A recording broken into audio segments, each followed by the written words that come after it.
pour cette campagne qui a donné M. le Président Baxla.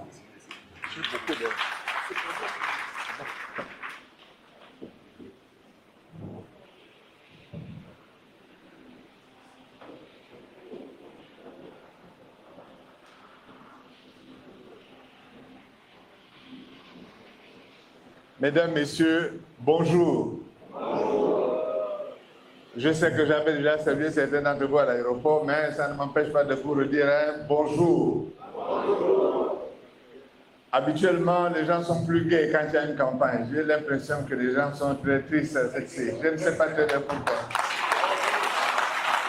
C'est presque un regret qu'on apprécie. C'est comme si on était déjà très inquiet, mais je ne sais pas pourquoi. À dire vrai, je vais faire des redites. Je vais reprendre mon propos d'Arambo et celui que j'ai tenu dans les provinces où nous sommes déjà passés. J'essaie de faire un travail de pédagogie. Comme l'a dit le coordinateur provincial, c'est inédit pour la plupart d'entre nous. Je n'avais jamais participé à un référendum, mais si à mon âge je ne l'ai pas fait, la plupart des gens qui sont dans cette salle, qui sont beaucoup d'entre eux plus jeunes que moi, ne l'ont donc pas fait. Donc c'est quelque chose qu'on découvre et c'est vrai que les gens s'attendent à voir un adversaire et un autre. Oh, ce n'est pas le cas, n'est-ce pas? Vous voyez, je vous ai dit que vous étiez endormi. Peut-être c'est le bruit qui fait ça. Même quand je pose la question, vous ne répondez pas. C'est le cas, non? Oui. Ah, voilà, attention. Il ne faut pas non plus qu'on dorme. Qu'est-ce que le référendum que nous faisons? Il porte sur quoi? C'est ce travail d'explication que nous devons d'abord commencer par faire auprès des uns et des autres. Hier, je prenais l'exemple d'une maison. Dans une maison, un homme et une femme habitent la maison, ils ont 3, 4, 5 enfants, et ils se mettent d'accord sur des règles. Par exemple, le soir, on ferme les portes et les fenêtres de la maison pour que les gens n'arrivent pas de l'extérieur. C'est une règle, n'est-ce pas? Oui. Et on convient qu'on ne va pas se coucher au salon, on va laisser une pièce particulière comme étant la salle d'eau où on va se baigner, n'est-ce pas? Oui. On se met d'accord aussi qu'on ne peut pas faire la cuisine dans la salle de séjour. On va essayer de faire la cuisine soit derrière, soit dans une pièce particulière, n'est-ce pas? Oui. Comme on se met d'accord pour ne pas dormir au salon tout le monde, parce que si chacun met son matelas là, et ses draps et tout, on ne peut pas s'en sortir, n'est-ce pas? Oui. Eh bien, c'est la constitution de la maison. C'est ça, la constitution de la maison. Ce sont les règles sur lesquelles on se met d'accord pour vivre ensemble. Quand on fixe de telles règles, il peut arriver que tout le monde ne soit pas d'accord sur la règle qu'on a fixée. Par exemple, quand on a une seule télévision dans la maison et qu'on doit regarder les émissions le soir, j'ai dit hier télé-novelas, on m'a dit non, c'est pas télé-novelas, c'est bon, vous m'avez compris. Quand il y a une émission de novelas ou bien une émission d'un match de football, il y en a qui veulent suivre le télé-novelas, d'autres veulent suivre le match de télé-football, n'est-ce pas? À un moment donné, on fait un compromis, on dit bon, on va d'abord suivre le feuilleton, et puis on va arrêter quand le match va commencer, on va suivre le match, n'est-ce pas? Parce que quand vous avez des gens qui veulent suivre leur feuilleton, les femmes en général, si vous venez les contrarier à ce moment-là, la maison risque de partir dans tous les sens. N'est-ce pas vrai? Donc, vous vous mettez d'accord pour dire, quand viendra, on va commencer avec le feuilleton, mais quand viendra le match, bon, j'ai cité l'exemple hier, mais certains m'ont fait la remarque que je ne devais pas citer ces gens-là. C'est-à-dire, par exemple, quand Barcelone va faire son système machin tout. Bon, regarde si vous voulez. Mais bon, à ce moment-là, on va dire non, on était les autres machin, on va suivre le match, n'est-ce pas? Il peut donc arriver que les choses ne correspondent pas à ce que vous voulez. Au moment où on le décide. Ce n'est pas une raison pour sortir de la maison en disant, bon, dans ces conditions, moi je n'habite plus cette maison, je m'en vais. On se met d'accord, on discute, on dit, bon, la prochaine fois, ce sera comme ça va se passer. N'est-ce pas? Non, je répète, j'ai l'impression que vous n'êtes pas d'accord avec moi. Est-ce que c'est vrai ce que je dis? Voilà, voilà. Je sais qu'on est à côté de l'eau et que l'eau peut nous empêcher d'entendre, mais quand même, suivez-moi. Donc, dans une constitution, il y a des choses avec lesquelles on est d'accord. Il peut y avoir des choses avec lesquelles on n'est pas d'accord. Pas complètement. Ça peut arriver. Dans ce cas-là, on fait un effort pour dire, bon, globalement, est-ce que la règle de vie ensemble permet quand même de vivre ou bien vraiment ce n'est pas possible? Dans ce cas-là, je m'en vais. C'est ça. C'est à ça que nous sommes confrontés. À un choix sur est-ce qu'on accepte le texte de la Constitution qui a été préparé dans une démarche qu'on peut critiquer ou pas critiquer, mais c'est la première fois dans notre histoire qu'on élabore un texte et qu'on essaie de soumettre à un processus populaire. Encore une fois, on peut ne pas être d'accord avec les différentes étapes, avec les conclusions auxquelles on n'est pas venu à chaque fois, mais globalement, on doit admettre que le processus a été suivi pendant plusieurs mois, n'est-ce pas? Donc, au terme de ça, il faut bien dire, bon, maintenant, on prend une décision. Est-ce qu'on adopte ou on n'adopte pas? Vous savez, dans une maison qui a 4-5 chambres, c'est difficile de se mettre d'accord même sur les couleurs des draps dans les chambres ou des rideaux. L'un va avoir les deux bleus, l'autre veut les blancs, l'autre veut les jaunes, etc. On peut passer des heures et des semaines à essayer de se mettre d'accord. Si on a 4-5 enfants dans les 4-5 chambres, et le monsieur et madame, même entre monsieur et madame, on peut ne pas être d'accord sur les couleurs. L'un dit, bon, je te laisse choisir, je m'alignerai sur ton choix. C'est pas ce qui arrive. Donc, quand on est confronté à un problème de choix de vivre ensemble, on fait un effort pour arriver à un consensus, à un compromis. Et ce compromis ne veut pas dire que vous renoncez à ce que vous êtes. Il veut dire que vous faites l'effort pour trouver... Quand j'étais à l'école primaire, on appelait ça le plus petit dénominateur commun, le PPDC. C'est ça. On trouve ce dénominateur commun et on vit avec. Nous sommes à cette étape-là où il faut trouver un compromis et vivre avec ce compromis.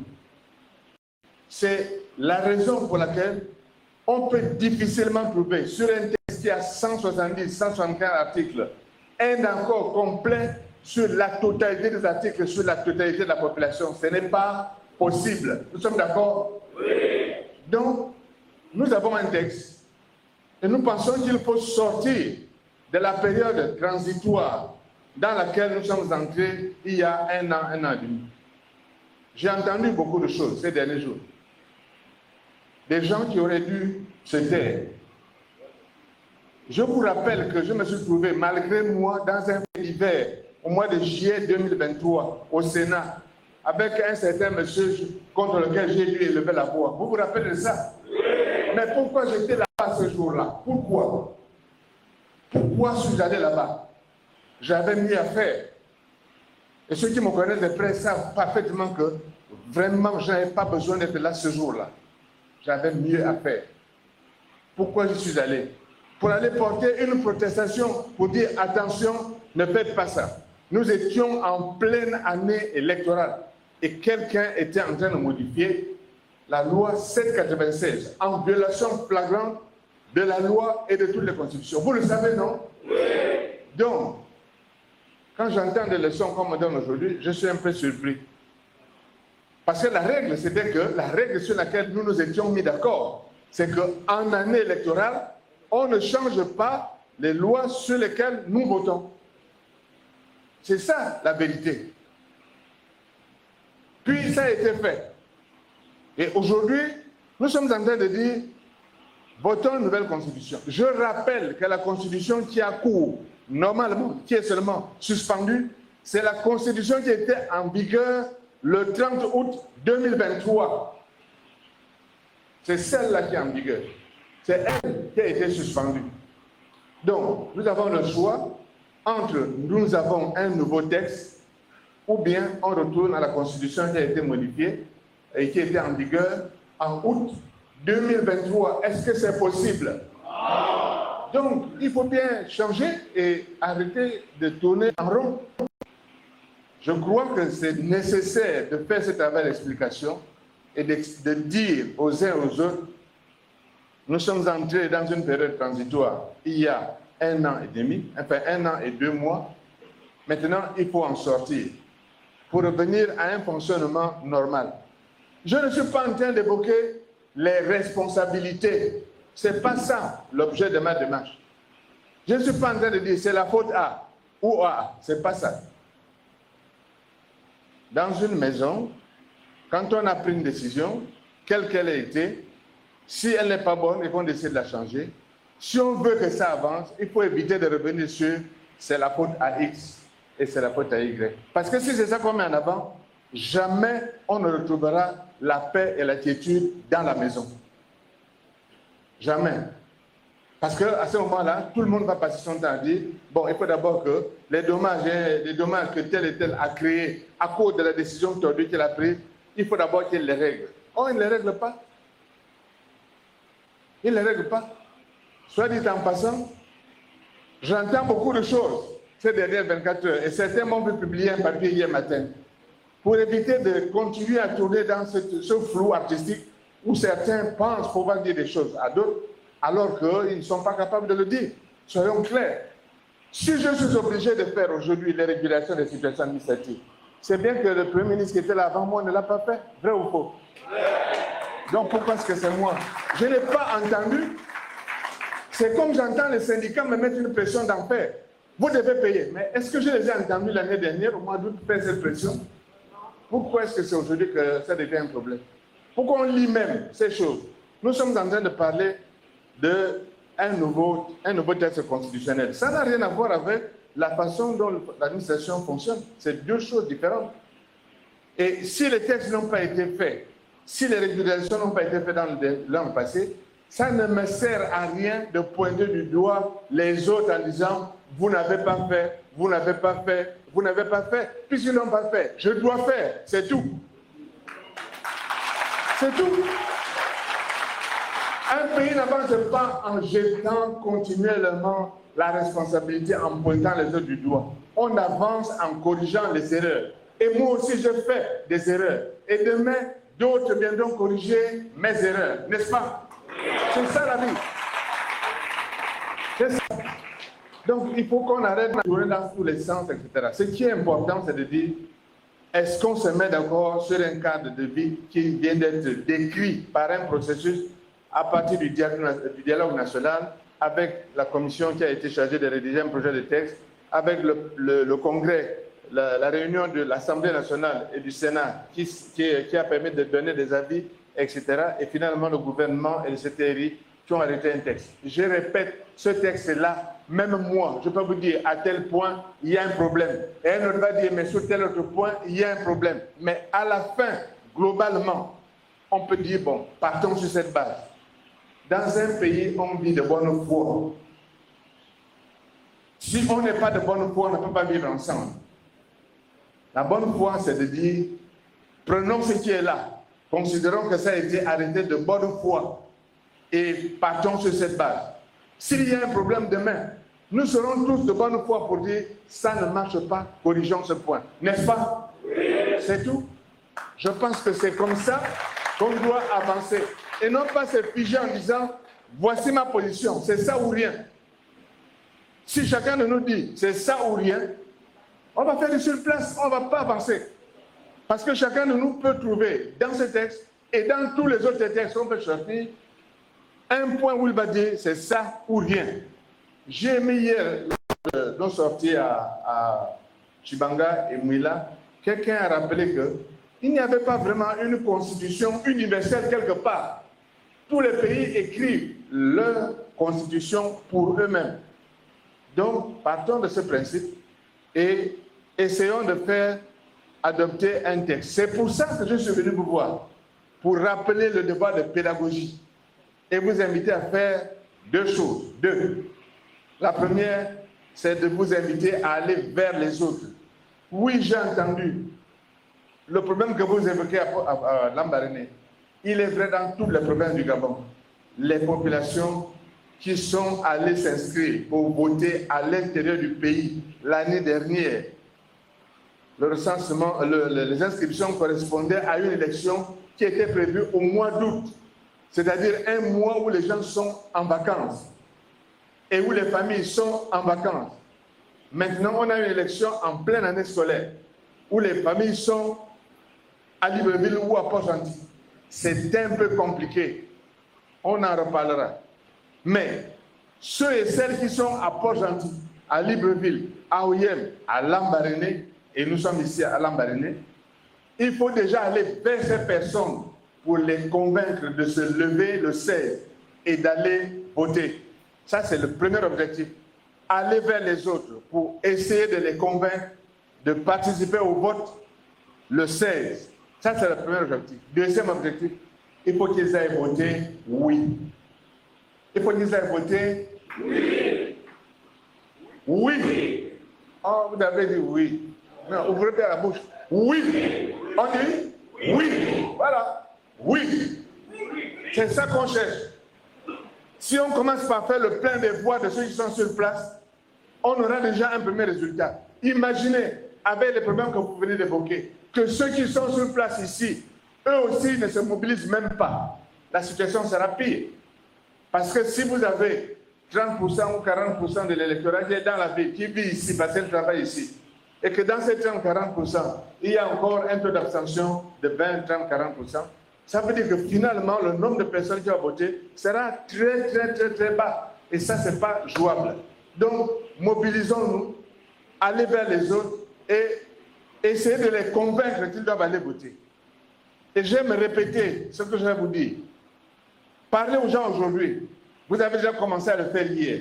Il y a des gens que vous n'avez pas convaincus et qui continuent à attendre. Ne vous découragez pas. Ne vous mettez pas en colère avec ceux qui ne sont pas d'accord avec vous. La nuit porte conseil. Parlez-leur aujourd'hui, attendez demain, revenez vers eux, rediscutez avec eux en toute fraternité. Parce qu'après tout, nous sommes frères et sœurs. Et même si c'est un point de vue différent qui est exprimé, même si l'autre a un point de vue différent, ce n'est pas une raison de l'exclure, de le rejeter, de dire, bon, on ne peut pas parler avec toi, on ne veut plus boire le vin de pomme comme buvait avec toi, on ne veut plus boire la bière comme buvait parce que tu n'es pas d'accord avec nous. Ce n'est pas ça. Nous sommes en train de parler de la façon de vivre ensemble. On n'est pas en train de parler de la façon de s'exclure les uns les autres. N'est-ce pas? Oui. Voilà. Donc, je pense que nous avons un travail simple. C'est d'abord de nous lever, d'aller vers les autres pour les convaincre d'aller participer au vote le samedi 16 et de les convaincre de participer en votant oui à cette élection du samedi 16. C'est ça qui est notre objectif et ce n'est pas très compliqué, c'est deux petites choses. Si chacun de nous peut faire ce travail, nous aurons obtenu le résultat. Dans cette salle, oui, j'ai aimé le rappel que vous faisiez sur le coordinateur provincial. Dans cette salle, en principe, il n'y a que des gens qui sont favorables au oui. Donc, ce n'est pas ici qu'il faut convaincre les gens. Il faut aller à l'extérieur, parler aux gens qui sont en train d'attendre, en train de douter, en train de se poser des questions pour les convaincre que nous devons participer au vote. Et nous sommes dans un choix que nous faisons de bonne foi.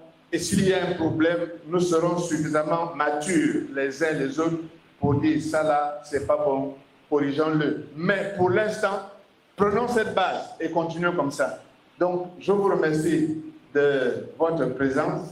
Je vous encourage, dès qu'on sortira d'ici, à continuer à vous déployer. Nous allons nous concerter, comme vous l'avez demandé.